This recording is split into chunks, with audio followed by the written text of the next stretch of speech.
Hey everyone, welcome back to another video from Crypto Basics.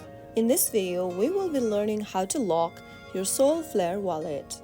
To lock your Solflare wallet, open up your Solflare application on your phone or your browser extension.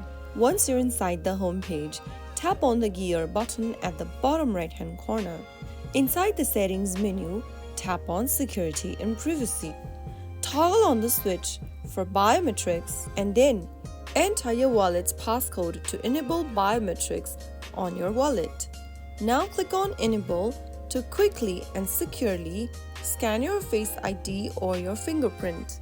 Right after you do that, you will be able to enable biometrics or lock feature on your Solflare wallet.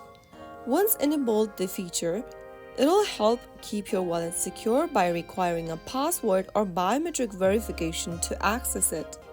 So that's how it's easily done. I hope the tutorial was helpful to you.